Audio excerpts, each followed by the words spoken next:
Hello everyone, this is Govind Singh Negi and welcome to my channel Economics with Govind sir. So student, today we are going to discuss the another subtopics, that is a development path of China. In previous video we have already discussed about the development strategy of China. We divide the strategy into two equal parts. First one is a pre first one is a pre 1978 period. First, that is pre 1978 period. 1978 से पहले China की development strategy क्या थी. Another one is a post 1978 period. Another one is A post 1978 period. 1978 से पहले कैसे थे और 1978 के बाद क्या क्या हिसाब बन गया. लास्ट वीडियो में हमने 1978 से पहले चाइना की डेवलपमेंट की बात बोला था, जिसमें इन्होंने दो पॉलिसी को स्पेशली फॉलो कर रखा था, that is GLF, great leap forward campaign, and another one is a great proletarian cultural revolution. Great leap forward campaign और ग्रेट प्रोलेटेरियन कल्चरल रिवॉल्यूशन. जो ग्रेट लीप फॉरवर्ड कैंपेन था that is in 1958 पे शुरू किया था, और great proletarian cultural revolution जो इन्होंने 1965 से लेकर 1976 तक लगातार उसे चला रखा था. अब चाइना की इकोनॉमी अच्छी खासी तेज़ी से आगे बढ़ रही थी, लेकिन चाइना ने 1978 में अपने कंट्री में इकोनॉमिक रिफॉर्म्स लाया. ये कई बार क्वेश्चन पूछा जाता है, इकोनॉमिक रिफॉर्म्स चाइना में कब आया, तो हम बोल देंगे 1978.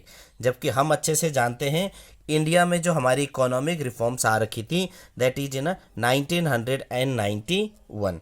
तो 1978 में जब बात करेंगे तो इसके बाद इन्होंने अपनी इकोनॉमी में दो तीन प्रकार से डेवलपमेंट करने की बात सोचा. सबसे पहले इन्होंने जो अपनी इकोनॉमी थी, जो इनकी इकोनॉमी थी that is a closed economy, जो इनको क्या कर दिया, क्लोज्ड इकोनॉमी से शिफ्ट होकर अब ये अपनी इकोनॉमी को चलेगी ओपन इकोनॉमी की तरफ. क्लोज्ड इकोनॉमी का सीधा सा फंडा है वो इकोनॉमी जिसमें ना तो इंपोर्ट ज़्यादा किया जाता ना एक्सपोर्ट ज़्यादा किया जाता, that is a closed economy. यहाँ पर FDI का भी रोल क्या होता है, कुछ नहीं रहता क्लोज्ड इकोनॉमी में. अब सिग्निफिकेंट रोल देने बैठ गया, no role of FDI, foreign direct investment का कोई रोल नहीं होता है क्लोज्ड में. अब क्या हो गया इसमें, significant role in, that is a significant role of FDI, foreign direct investment का भी अब उन पर थोड़ा थोड़ा करके रोल ओपन करना शुरू कर दिया. दूसरा बात, चाइना ने अपनी इकोनॉमी में यहाँ पर ला दिया था says, that is a says. Says means special economic zone. Says means special economic zone. ये चाइना ने 1978 के बाद वाले पीरियड में कर रखा है. सेज लाया, अपनी इकोनॉमी को क्लोज्ड इकोनॉमी से कन्वर्ट करके ओपन इकोनॉमी में कर दिया. तो अब हम जो टॉपिक पढ़ रहे हैं, 1978 के बाद चाइना ने क्या किया, उसने अपनी इकोनॉमी को, उन्होंने अपनी इकोनॉमी को दो फेज में डिवाइड किया, that is divided into two phase. First one is A phase one, that is a phase one. जो फेज वन था, पहले इसको थोड़ा सा समझना पड़ेगा. फेज वन में क्या था, चाइना ने फोकस किया एग्रीकल्चरल सेक्टर को. फेज वन में चाइना ने फोकस किया एग्रीकल्चरल सेक्टर को, क्योंकि भैया एग्रीकल्चर सेक्टर को ज़्यादा फोकस करेंगे, रॉ मटेरियल तो यहीं पर से आना था. तो चाइना ने जो रिफॉर्म्स किया, अभी तक जो इनके पास जो इनका पैटर्न चल रहा था that is a commune farming, that is a commune system of farming, उसको उन्होंने हटा दिया. कम्युनिस्ट सिस्टम ऑफ फार्मिंग को जो अभी तक चल रहा था, 26,000 कम्युनिस्ट में मिलकर काम कर रहे थे, फार्मिंग को विथड्रॉल कर दिया, हटा दिया गया. क्यों हटाया गया, कम्युनिस्ट फार्मिंग क्या हो रहा था कि सब लोग मिलकर एक काम वगैरह कर रहे थे, जो ज़मीन का एक टुकड़ा था, यानी पीस, ये टोटल मान लो एक ज़मीन है, इसके small small small small piece करके हर एक इंडिविजुअल को दिया जा रहा था, और हर इंडिविजुअल इस पर खेती बाड़ी कर रहा था। तो ये ABCDE सबके पास अलग अलग आ रहे थे। तो कम्युनिस्ट सिस्टम में इस चीज़ को था, इनको टोटली हटा दिया गया। अब क्या हुआ, the land was allocated only the purpose of farming, land for only purpose of farming, only purpose of farming. अभी तक क्या था, एक एक जमीन एक एक बंदा को दिया हुआ था, अब वो चाहे खेती करे चाहे कोई भी करे थे। अब क्या हुआ, वो काम जो करेगा सिर्फ और सिर्फ फार्मिंग के पर्पज से ही करेगा। अब क्या था, the farmer were in the way tenant of the government not the owner of the soil. अब जो ये ज़मीन है, इस ज़मीन पे कौन कौन काम करेगा, जो मजदूर वगैरह हैं, जो किराए वगैरह पे काम कर रहे हैं। और टीनेंट कौन थे, जो सरकार के थे, जो और एक होता है ऑनर ऑफ द सॉइल, एक होता है टीलर ऑफ द सॉइल। जो टीनेंट है, जो किराएदार वगैरह हैं, वो इस पर खेती बाड़ी कर रहे थे। अब इनको क्या बोला कि आप जो ये खेती बाड़ी इसमें करो और उससे आप इनकम वगैरह कमाओ। टू कीप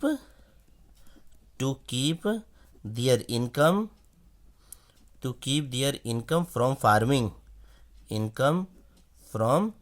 फार्मिंग, खेती बाड़ी से आप इनकम कमाओ और उसके बाद क्या करो, जितना हो जाएगा आपके बेनिफिट्स, और उसके बाकी आप क्या दोगे, टैक्स वगैरह दे दोगे। यानी मेन कहने का मतलब हुआ कि उन्होंने अब खेती बाड़ी पे जो कम्युनिस्ट सिस्टम था उसको हटा दिया गया।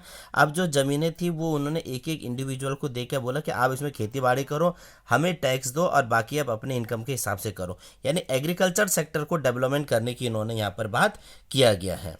दूसरा आता है phase 2, second one is a phase second. जो फेज सेकंड था, इसमें इन्होंने फोकस किया इंडस्ट्रियल सेक्टर को। फेज सेकंड में इन्होंने फोकस किया इंडस्ट्रियल सेक्टर को। उद्योग वगैरह भी चाहिए, रॉ मटेरियल तो आपके पास आ गया। अब रॉ मटेरियल आने के बाद उसे फाइनल गुड्स बनाने के बारे में भी यहाँ पर सोचा गया कि देश में ज़्यादा से ज़्यादा इंडस्ट्री का डेवलपमेंट वगैरह करना शुरू वगैरह किया जाए। तो इन्होंने दो प्रकार से इसे डेवलपमेंट किया इंडस्ट्री का। एक इंडस्ट्री को इन्होंने क्या किया, प्राइवेट सेक्टर को भी देना शुरू कर दिया, private sector enterprises. Private sector enterprises का मतलब पहले उनकी इकोनॉमी सिर्फ स्पेशल के पास रहती थी, अब उन्होंने क्या किया, स्टेट के अलावा प्राइवेट सेक्टर को भी दे दिया।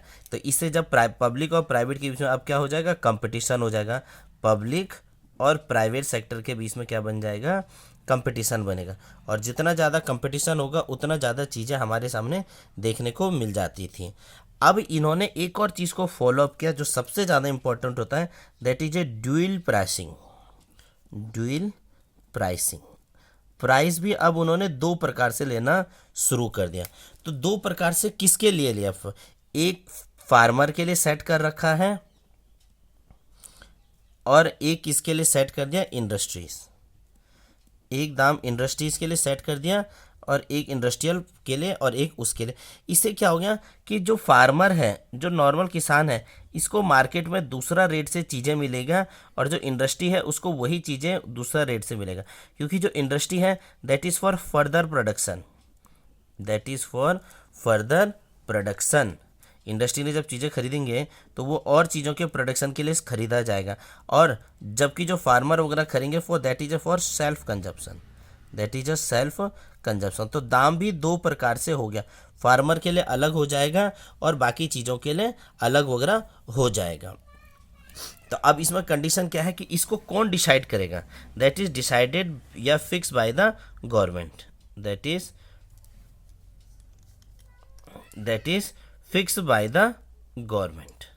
ऐसा नहीं कि अपना मर्जी से नहीं होगा, अपने मर्जी से ऐसा नहीं कर पाएंगे। सरकार ने इस चीज़ को फिक्स कर रखा है ड्यूल प्राइसिंग में कि एक दाम किसानों के लिए अलग रहेगा और एक दाम किसके लिए अलग रहेगा, इंडस्ट्रीज के लिए रहेगा। इंडस्ट्री फर्दर प्रोडक्शन में काम आ जाएंगे और फार्मर फार्मर का मतलब यहाँ पर जो नॉर्मल लोग हैं उनके लिए भी बेटर बन जाएगा। चाइना ने अपनी इकोनॉमी को मजबूत करने के लिए इसी के अंदर दो ही चीज़ हो गया, सेज की स्थापना की, SEZ, सेज की स्थापना की। अब पूछा जाता है कि ये सेज है क्या, हम बार बार लिखते हैं स्पेशल इकोनॉमिक जोन, हम बार बार लिख रहे हैं स्पेशल इकोनॉमिक जोन, लेकिन ये है क्या। देखो, सेज वो एरिया होता है, वो इंडस्ट्रियल एरिया जो पोर्ट के आसपास रहे। अगर हम इसका एक एग्जांपल के तौर पर समझना चाहें, ये मान लो इंडिया है, ये हमारा गुजरात वाला पोर्शन है। तो ये जो गुजरात वाला पोर्शन है, ये क्या है, यहाँ पर एक ऐसी जगह बना दिया जाएगा कि जहाँ पर इंपोर्ट भी आसानी से किया जा सके, जहाँ पर एक्सपोर्ट भी आसानी से किया जा सके, जहाँ पर बैंकिंग फैसिलिटी भी आसानी से रह सके, जहाँ पर ट्रांसपोर्टेशन सिस्टम भी अच्छा से रह सके।